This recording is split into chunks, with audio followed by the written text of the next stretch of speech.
पन्नगे च सुरेन्द्रे च कौशिके पाद संस्पृशि निर्विशेष मनस्काय श्री वीरस्वामिने नमः। आरहत वाङ्मय में कहा गया है, न तम अरी कंठ छित्ता करे ई, जंग से करे अपनिया दुरप्पा, से नाहि ई मच्चु मुहम तो पत्ते, पच्छाणुतावेण दया विहूणो। हमारी दुनिया में मित्र भी मिल सकते हैं तो शत्रु भी मिल सकते हैं। हम एक अपेक्षा से व्यवहार की भाषा में किसी आदमी को अपना मित्र मान लेते हैं और किसी को अपना शत्रु भी मान सकते हैं। और ऐसा चिंतन एक आधार पर होता है, व्यवहार के आधार पर ऐसा चिंतन हो सकता है। और यह कोई गलत यानी मिथ्या नहीं है कि कोई शत्रु होता नहीं, मित्र होता नहीं। व्यवहार के धरातल पर कोई मित्र हो सकता है, कोई शत्रु हो सकता है। परंतु धर्म का सिद्धांत है कि सबसे बड़ा शत्रु कोई है, वो हमारी आत्मा ही हो सकती है। जितना नुकसान हमारी खुद की आत्मा हमारा कर सकती है, उतना नुकसान कोई अन्य शत्रु भी नहीं कर सकता। अन्य कोई शत्रु है, आदमी कोई मान लो एक भाषा में दुश्मन है, तो वो क्या करेगा? मान लो गला काट देगा, कंठ काट देगा, जान से मार देगा, इससे ज़्यादा तो तकलीफ दे देगा और मार देगा। इससे ज़्यादा क्या कर सकता है? जीवन समाप्त कर दिया। आत्मा तो कभी मरती नहीं। शरीर भले नष्ट हो जाए, आत्मा अमर है, आत्मा कभी नहीं मरती। कोई भी शस्त्र ऐसा दुनिया में नहीं है जो आत्मा को खत्म कर दे। तो ये बाहर का दुश्मन आदमी ज़्यादा से ज़्यादा तकलीफ दे सकता है और जीवन को समाप्त कर सकता है, गला काट सकता है। परंतु हमारी आत्मा जब दुश्मन बन जाती है, बहुत बड़ी दुश्मन, तो कितने जन्मों में तकलीफ पानी पड़ सकती है, कितने जन्मों तक नुकसान भोगना पड़ सकता है। इसलिए आर्षवाणी में कहा गया, कंठ को काटने वाला दुश्मन भी उतना नुकसान नहीं कर सकता जो नुकसान हमारी दुरात्मा बनी हुई आत्मा कर सकती है। और जो आदमी दया विहीन हैं, धर्माचरण नहीं करने वाले हैं, अहिंसा संयम तप की आराधना में रुचि नहीं लेने वाले हैं, जब बाद में मौत निकट आती है तब सोच सकते हैं कि अरे हमने धर्म नहीं किया, हमने तो पाप ज़्यादा किया, हिंसा झूठ डकैती चोरी धोखाधड़ी आदि पाप किए हैं, अब हमारा क्या होगा, अगली गति कहाँ मिलेगी।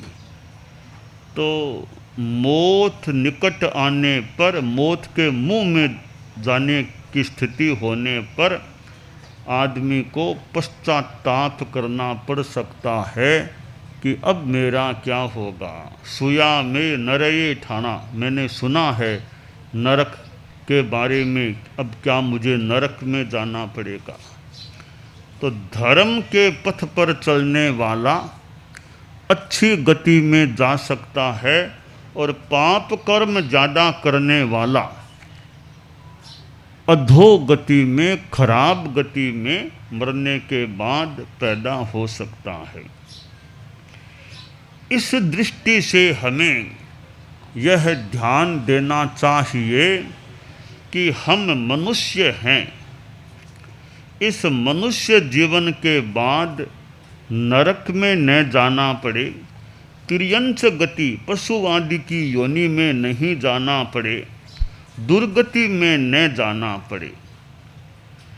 और दुर्गति में न जाना पड़े इसलिए धर्मम आचर, धर्म का आचरण करो, धर्म के पथ पर चलो। अब प्रश्न है कौन सा धर्म? तो अहिंसा धर्म, संयम धर्म और तप धर्म। इस धर्म की जो आराधना करता है वह दुर्गति में जाने से बच सकता है। कि अहिंसा का ध्यान दें। मेरे सामने नीचे थोड़ी संभवतः छोटी छोटी चींटियाँ चल रही हैं, काफ़ी चींटियाँ नीचे दिखाई दे रही है। अब चींटियाँ दिखाई दे दी तो आदमी सोचे रे इतनी चींटियाँ है, ध्यान दूँ मेरा पाँव चींटियों पर न पड़े और कहीं ध्यान पाँव रख सकूँ तो चींटियाँ मेरे से मरे नहीं। अब यह मन में विचार आ गया, ध्यान आ गया, रे इतनी चींटियाँ है, चींटियों पर मेरा पाँव न पड़ जाए, चींटियाँ मेरे से न मर जाए। आदमी बचता है कि चींटियों पर पाँव नहीं देना, जीव नहीं मरे मेरे से। यह एक अहिंसा की भावना हो गई, अहिंसा धर्म हो गया।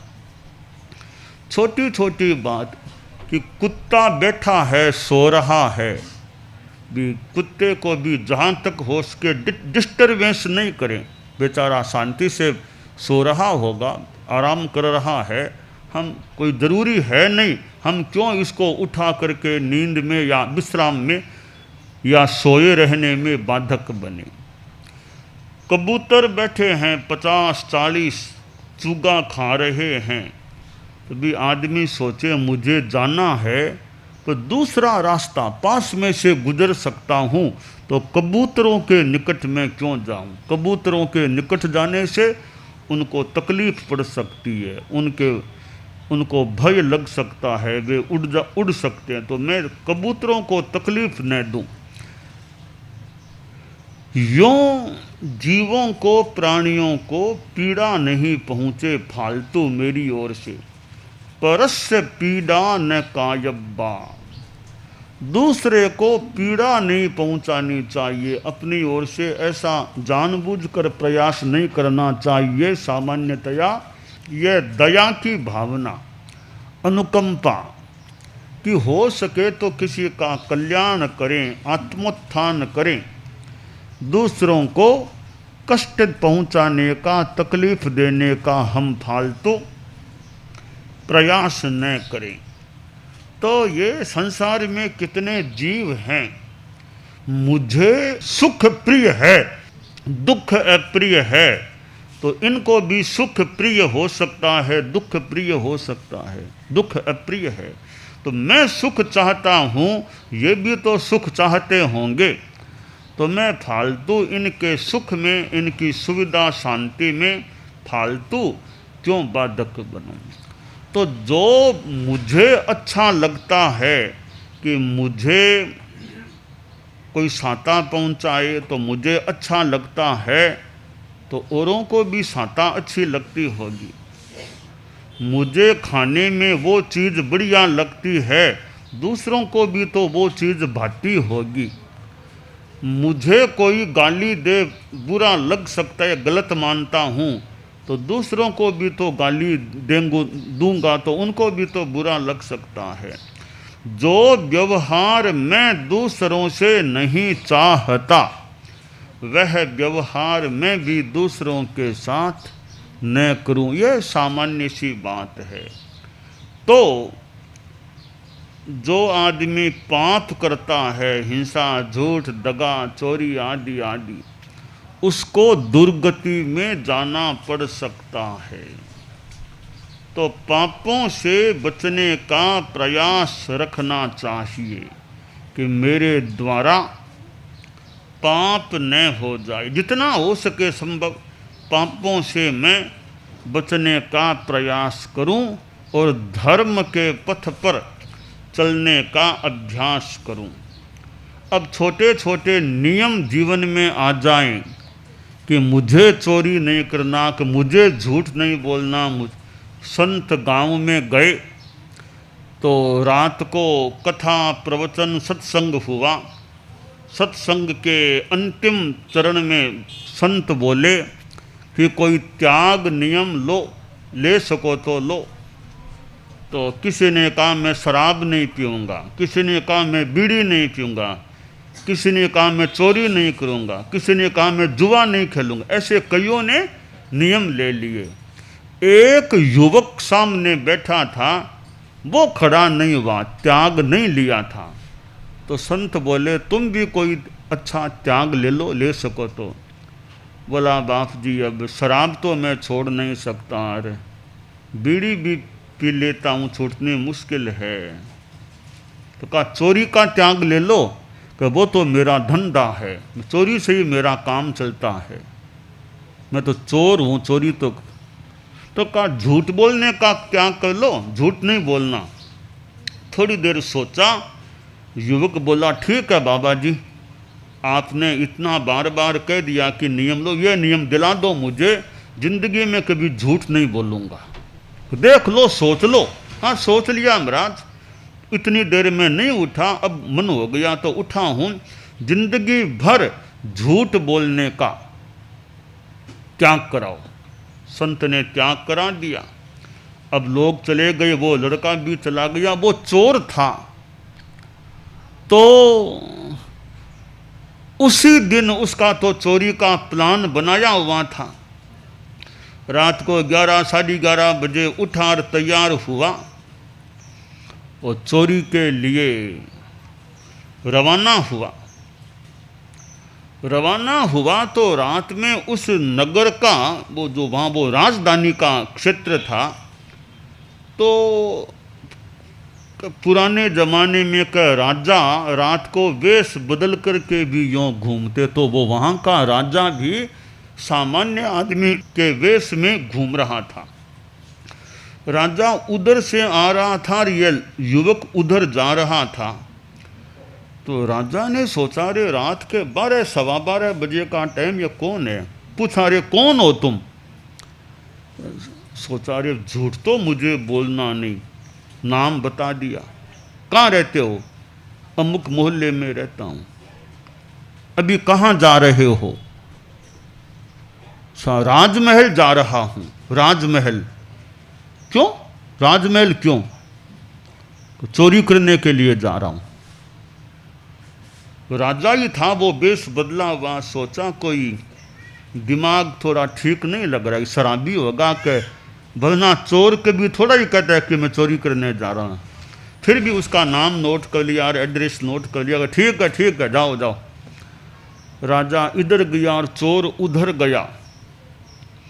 महल में चोर का भी भाग्य कई बार काम कर सकता होगा। वो पहरेदार तो नींद ले रहे थे, खर्राटे भर रहे थे। ये युवक अंदर गया, एकदम दरवाज़ा खोल दिया और अंदर भंडार तक चला गया। भंडार के ताले तोड़ दिए इसने। आलमीरा थी, एक अलमारी को खोला, लाइट से प्रकाश कर लिया। टॉर्च पास में थी ही। एक डिब्बिया पड़ी थी एक अलमारी में, डिब्बिया को खोला, चमकते हुए हीरे दिखाई दिए। 4 हीरे पड़े थे। इसने सोचा 4 हैं, बढ़िया हीरे लग रहे हैं, 3 मैं ले लूं। 1 छोड़ दिया, 3 ले लिए। वापिस अपनी डिबिया को छोड़कर सीधा घर की ओर रवाना हुआ वो राजा उधर से लौट कर आ रहा था घूम कर के महल की ओर, और यह महल से घर की ओर जा रहा था। फिर दोनों का मिलना हो गया। तो राजा ने पूछा, रे कौन हो रे? साहब मैं तो नाम बता दिया। वो कहाँ से आ रहे हो? राजा के राजमहल से। क्यों? वहाँ क्यों गए? चोरी करने। क्या चोरी? चोरी कर ली? हाँ कर ली। क्या चोरी की? कि 3 हीरे चोरी किए। यूँ कहता वह आगे भाग गया। राजा ने सोचा वही लड़का लगता है, पहले मिला था, तो दिमाग ऐसा ही होगा, वरना ऐसा थोड़ी बोलता कि चोरी की है। राजा महल में पहुंच गया और अपना सो गया। सुबह 7 बजे उठा तो वो कई सचिव और वहाँ बाहर खड़े थे कि राजा कब उठे, कब बात करें। राजा उठा तो बाहर से बात ऐसे सचिव लोग आए हैं ज़रूरी बात करने के लिए। राजा ने कहा भी तो उठा ही हूँ महाराज, बात तो थोड़ी ज़रूरी है, बुला लो। तो वो सचिव लोग आए कि महाराज डिस्टर्बेंस किया होगा, आपको क्षमा करना, कोई ज़रूरी काम से आए हैं। क्यों, क्या बात है? कि महाराज सूचना आई है कि भंडार के ताले टूट गए हैं, रात को चोरी हो गई है।